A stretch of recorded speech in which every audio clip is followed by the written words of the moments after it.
Okay, guys, another show, right, Lee? Yes, sir. Okay. So, we're going to just start off showing you what we're doing today. We're doing ham fried rice. So, there's the ham, obviously. And these are the ingredients that we're going to use. So, first, ham. Do-do-do-do-do. There's the ham. Olive oil, cilantro, garlic, mushrooms, celery, green pepper, onion, pre-cooked rice, white rice that is, black pepper, and then how do you say that? Come on. Yeah, that's in Khmer, she's saying that. Yes. Okay. It's chicken salt. And soya sauce. And now, remember, I'm not promoting brands. Yes. Yeah. So it's just the brands. So we're going to start with the ham. I got the water boiling away there. We're just going to heat it up because it's already pre-cooked. So we don't have to do too much with that. And then I'm just going to chop it up into cubes. So here we go. Ham in the boiling water. Good. Okay, I'm going to leave that in the boiling water. There's about that much water in the pot. And I'm just going to heat it up. So that'll take maybe around 5 minutes or more. It depends. You just check it yourself. Just make sure it's hot inside. And remember, it's already cooked, but I like cooking things again just to make sure that the bacteria and everything is dead. All right, or relatively dead. So there we go. That's it. We'll be back in a minute. Okay, guys, we're back and we're going to chop up this ham. It's steaming hot, as you can see. So I'm just going to chop up one piece, and you can see the thickness.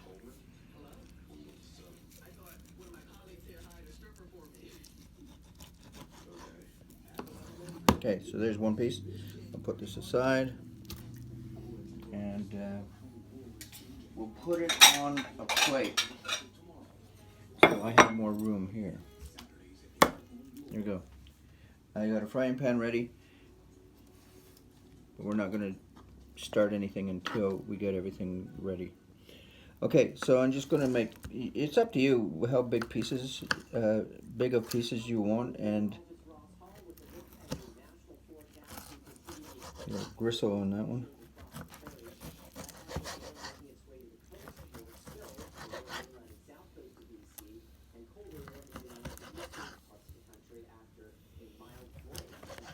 So we have Global News on today, propaganda TV for the government, and we're trying to pick up on something that we want to talk about.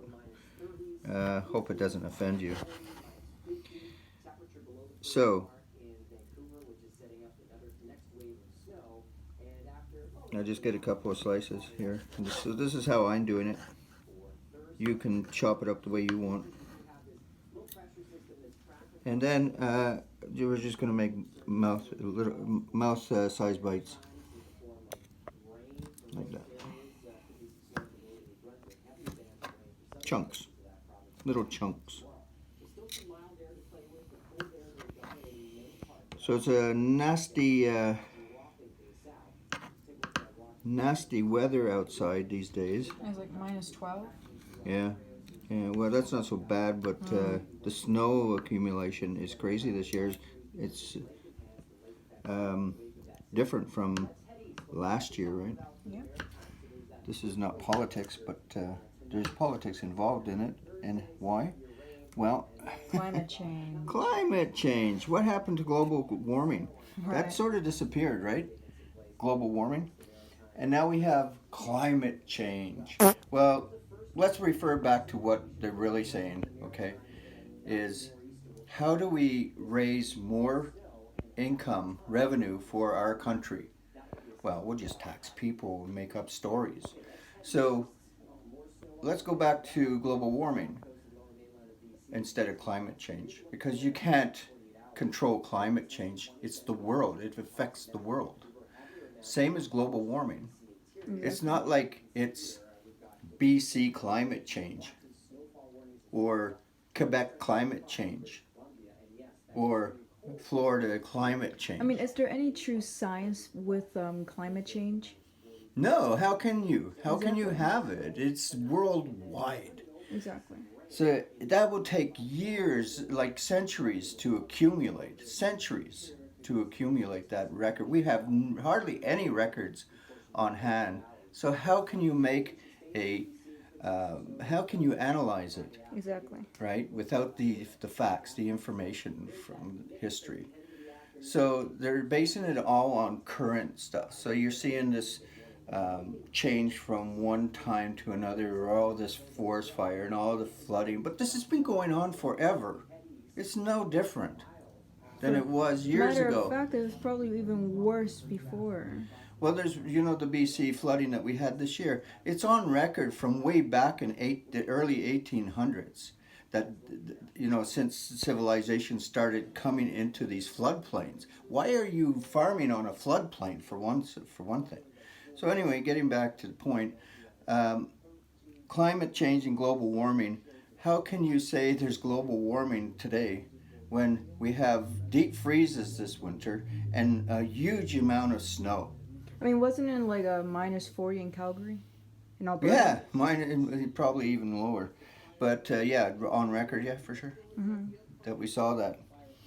So, And it's still like -17 over there, according to my friend. is it? Yeah. Yeah, it's crazy. Anyway, we'll be back. So now we have the vegetables to do, and we're going to start with the onion. And here is our meat over here. Woo!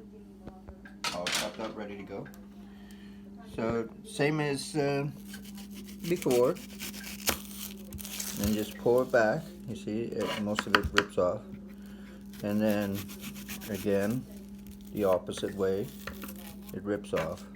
And then all you have to do is just, well, this is sort of a older type onion that's been in the fridge for a while, so it'll be a little bit more difficult, but not that hard. And there you go, it's done. So, garbage in the garbage. We ready? Yeah. I'm going to dice it. So this time I'm going to chop down this way. Keep your fingers out of the way. I don't slice all the way through. I want it to stay together. And then dice it this way. I slice it this way.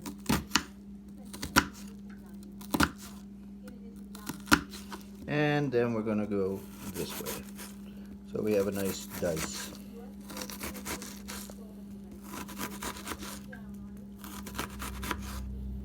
And this one at the end, I'm going to have to do personally.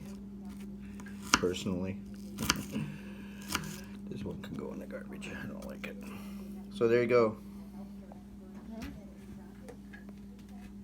Okay, green pepper. Dicing green pepper. So I'm just going to go this way and just keep slicing till you got it all done.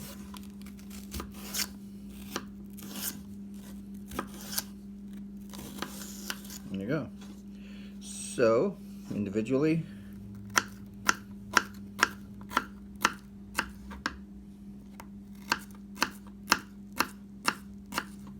find some pieces are too big, then slice them. But that's perfect size for me. Okay, so we're going to chop up the celery. Now, what I do normally is I take these strands. It's not always easy, but I've got it sort of done, pre-done already. And then I grab it and I just pull down. And you get the fibers, the ones on the outside, which you really don't want in your food. And then I'm going to chop. So it's up to you how big you want your pieces of celery. And I'm just going to cut it down the middle. And then I'm going to just chop it together.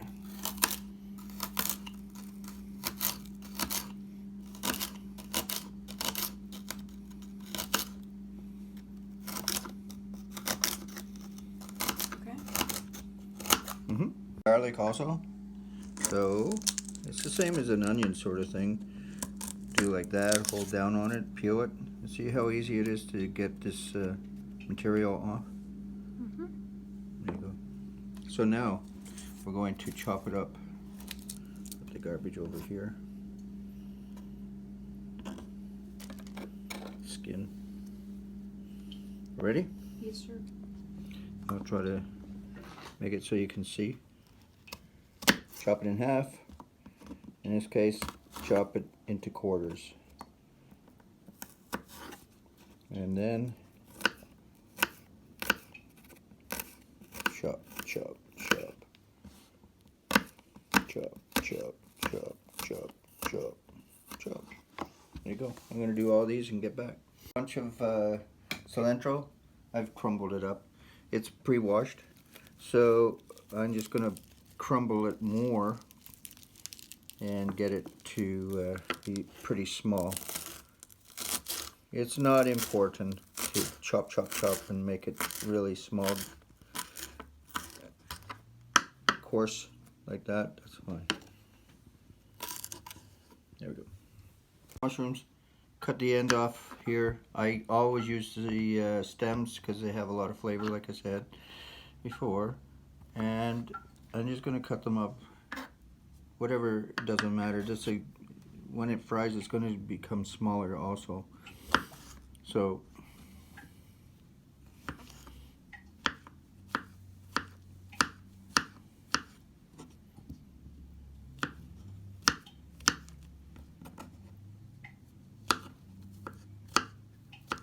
there we go. Throw that away. So last stage before cooking, we're going to add the olive oil. I add a little bit here into here, and there we go. And I also add to here because you can control the spread of the oil throughout the rice, which is good.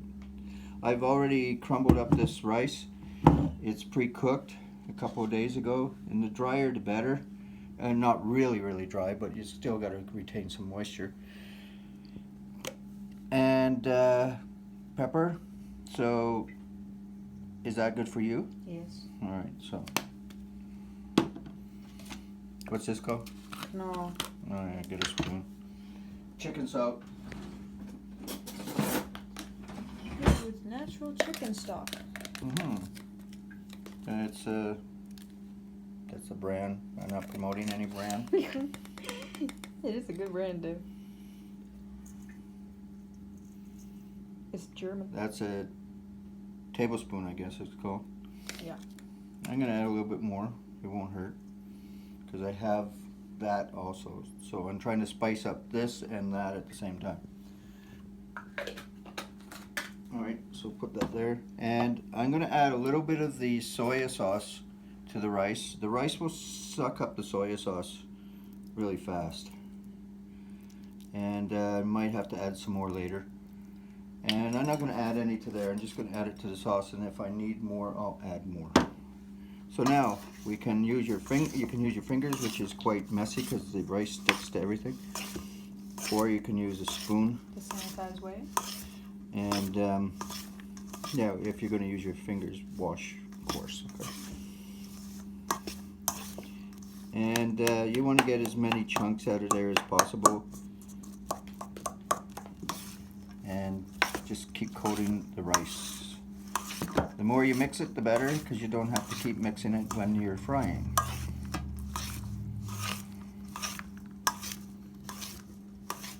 I think it looks good. What do you think? Looks good to me. Yeah, there's some particles in here from our leftover stir fry the other night, and I just added it in the rice. If you have some leftovers, you can do that. It's not much leftovers, but it adds to the flavor also. So the mushroom and zucchini in there. There we go, that's good. So the next process is cooking, of course. Yep. Okay, everybody, we're at the cooking stage. And I'm waiting for it to get hot. So I'm going to start stirring. So if you notice, I have a little daub of butter in there. That's just for flavor.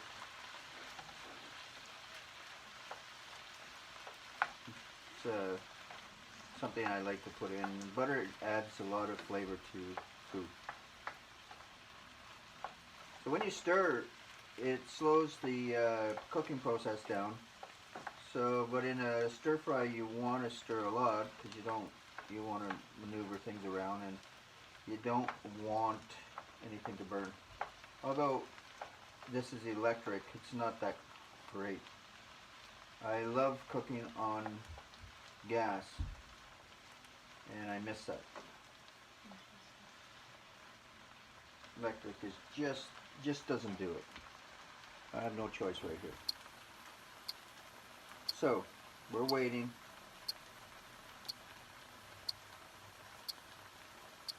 And waiting.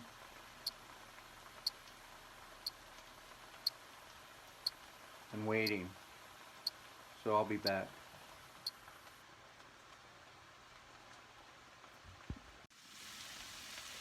Okay, I'm at the stage where I can start adding the rice now because I've evaporated all the water and I'm down to the oil, the olive oil and the butter, which is what you want to be. So it's a lot hotter, and you want to have it hot, not where it burns your food, but hot enough. So I'm going to put it in. I've washed my hands really well, and I'm going to crumble this in. And the rice is where most of my spices and flavor enhancers are. So I'm just going to keep adding it.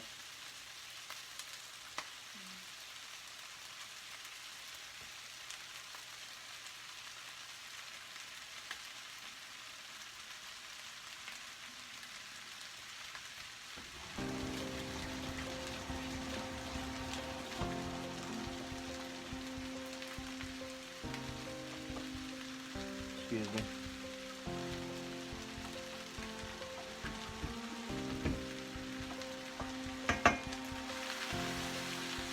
Stir it around as much as possible. Incorporate everything together. Fried rice is very simple to make. It's just a matter of preparation, getting all the stuff that you want inside. And you can do things to the rice, like enhance it a little bit by spicing it up. And of course, the drier the better. Like, I don't mean overly dry, because then you'll have to rehydrate. But older rice is better. Like if you cook it a day before and put it in the fridge, that would be better.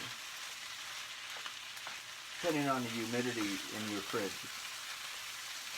If you don't have humid control, or you can't control the humidity, it's a problem. Rice will suck up humidity.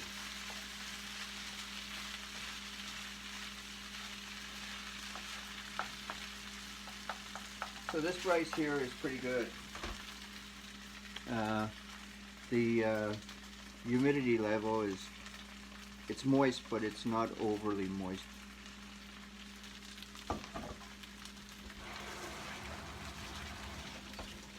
Remember, I added some oil to my rice also, so the rice will, and the oil is being stirred into the rice, so it's evenly distributed.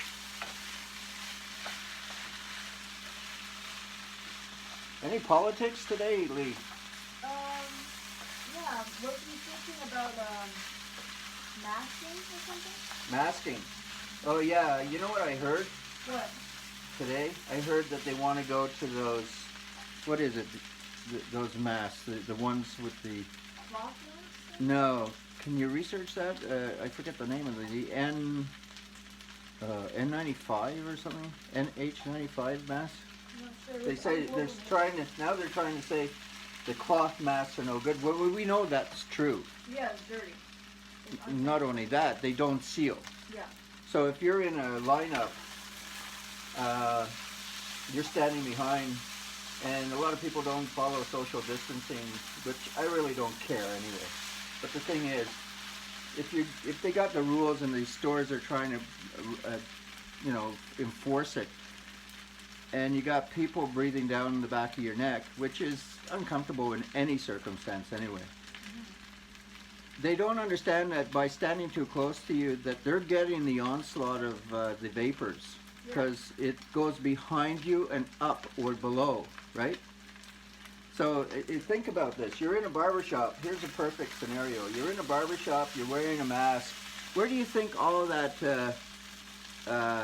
vapor's going? It's going behind you. It's going behind, but it's also going up, right, yeah. into your hair. And they're touching that. They're touching that. So they're really exposed to it. There's no use to even wear a mask. I mean, I tried this thing with a mask once, right? Like you wear a mask and you blow in your mask. Mm-hmm. So I'm going to add the rest of the rice now. And I was like having like a candle lit in front of me. I Yes. was blowing in a mask Mm-hmm. and the candle went out. The candle went out. So it just shows that the mask doesn't even work either way. Wow. You know, another thing too is they're so uncomfortable, right? Yeah. I wear glasses, of course, and when I have to go, especially in the cold and the winter, I go into the store and I can't see a thing. I have to take my glasses off, and then I can't see anything because I'm so, disabled as far as sight goes. And it's not fair. It's not fair that I have to go through that. They don't make any allowances for that. And I'm not the only person. There's thousands of people that wear glasses. So they're inconveniencing thousands and thousands of people. Not just that though. It's not good for your health because you're breathing in your own. Well, that's an excellent point because, yeah, and remember I asked somebody that works all day wearing a mask, and I said, what is the thing that really affects you as far as wearing a mask goes? And this person, it's a he, and he said he gets pimples, and what was the other thing? Oh, he gets problems under his eyes, like right here, and it's all dry, he said, and scaly, and he gets that problem because that, of course, and you get chapped, right? Wherever the edges of the mask are, you're going to get chapped if you wear it all day long. So I said, other than that, he goes, yeah, sometimes it's hard to breathe. Yeah. Because, that mask, you're not changing. You're supposed to change those cloth masks every 2 hours. What? Every 2 hours, and that's like pushing it. Yeah. I mean, you shouldn't even be in the mask for a long time anyway. No. Because it restricts your breathing. It causes problems with your nose, your eyes. The first one is, yeah, exactly. The first one restricts your breathing. Why do you force people? You're worried about this disease getting into your lungs and restricting your breathing, and here you are restricting your breathing before you even get the fucking virus. Excuse my language. Yeah, exactly. And it also gives you sore throat because you're breathing in your own vapor. Yep. Every time I wear a mask, I have problems with my eyes. I have problems with my throat. What else? Oh yeah, the gentleman said, the chapping here, you feel that? I have some ointment that I put there when I have that problem. Under the eyes, right? Yeah. And just think about it. There's people that wear 2 layers of masks. Yeah, I don't know how they breathe. Okay, so I'm turning off the heat. The rice is now done. And let me see if I can get the camera closer. This is where my cameraman would come in handy. There we go. It's in the corner. There. So we're gonna go and eat. We'll see you soon. Well, here we are back at our dinner table. And we're gonna eat. So anything else to say there, Lee? Not really. Alright, so here we are. Here's the table. Where's your food? It disappeared. Oh. Okay.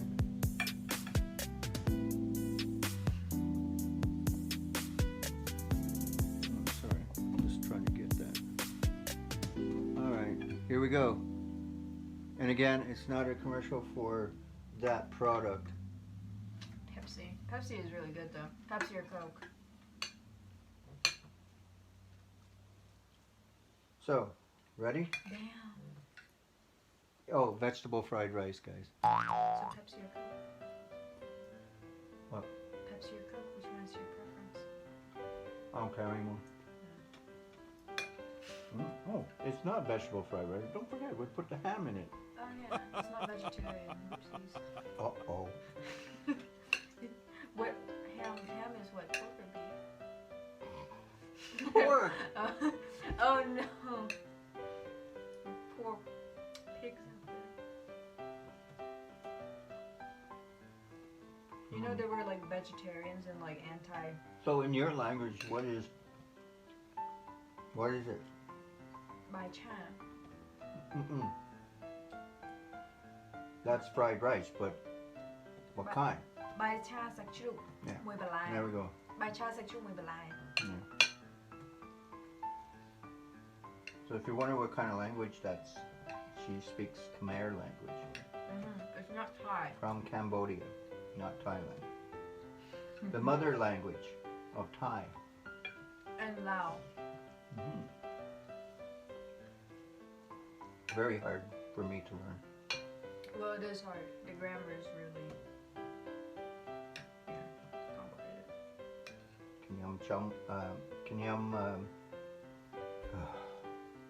I have to always think how to say it. Kenyam yum Bai Char Juru.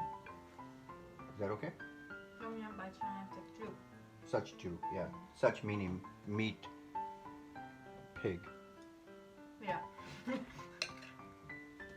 But it's in English it's ham.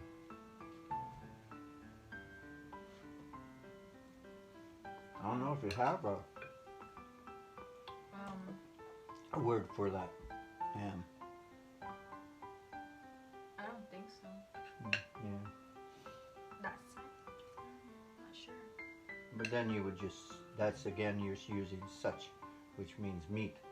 But I mean one word to describe it. I don't think there's a word. I mean, there probably is. It's just not in my head right now. I mean, sausage is sakro. But again, you're putting such in front of it, meat. Yeah, you have to. You can't just say kro. Well, I could say one, meaning chicken. Yeah, but then when you just say muan, you mean the actual live chicken. Okay, but I've heard people say when they're eating fried chicken, they're saying one. You're being like shortcut, like a slang, but usually you say sak muan. Well, we do that in English though.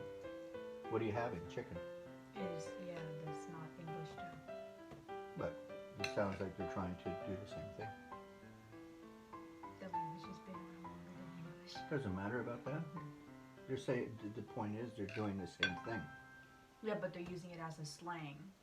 Well, I don't know about the slang, but anyway, what do you think? It's really good. Mm-hmm.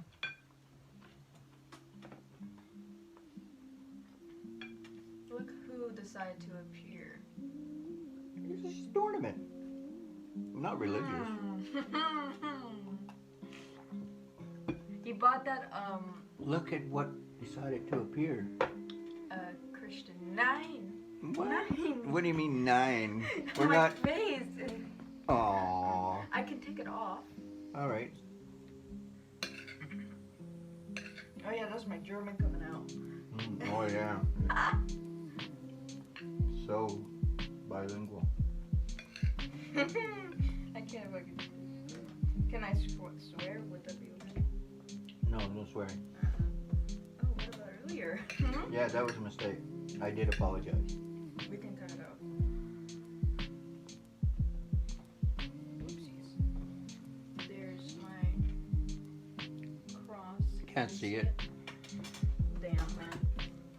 That sucks. There you go. Yeah, there you go. Pretty, eh?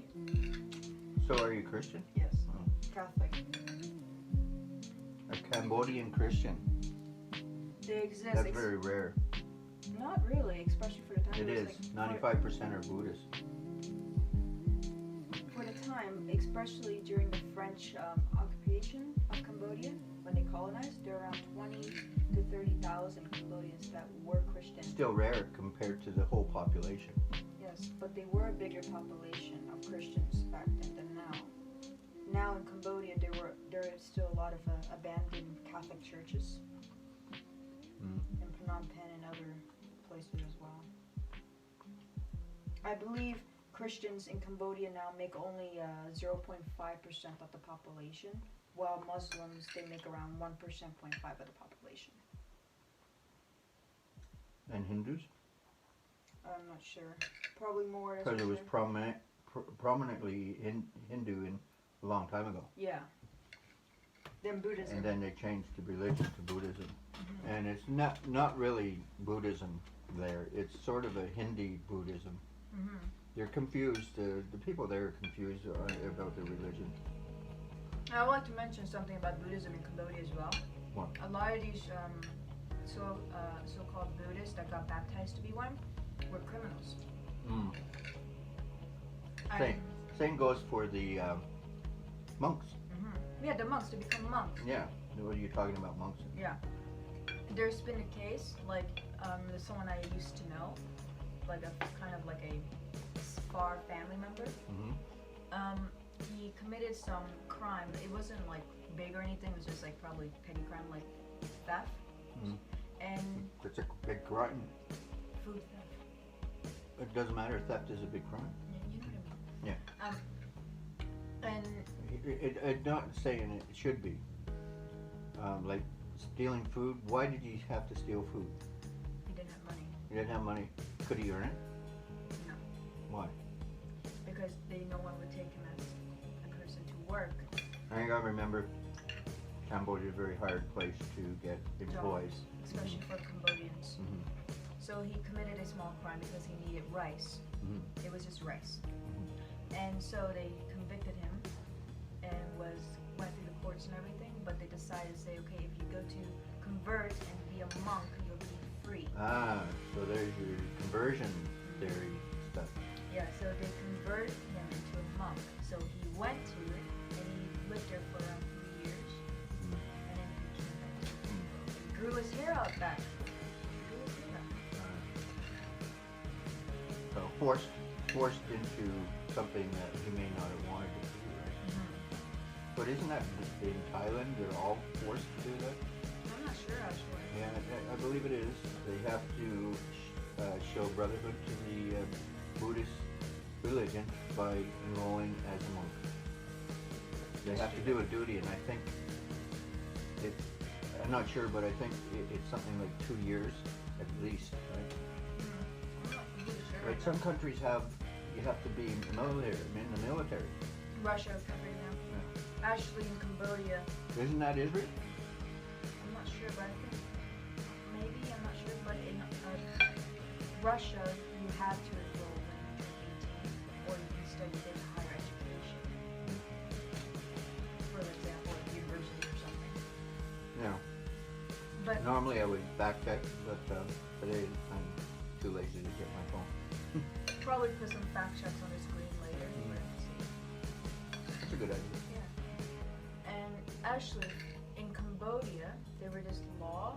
It's not really like big on the charts or whatever, but it is still law that men that turn 18 or 19 need to join the military. Actually, How's the rice? really good. Glutton me, I can't eat that fast. finicky eater. Anyway, thanks for joining us. Don't forget to subscribe. Let me get the camera up. Hit the like button. What else, Lee? Turn on notification. Yeah, turn on notifications. And is there anything? Yes, sir. Come back and see another video Yeah. soon. Thanks a lot. Bye. Goodbye.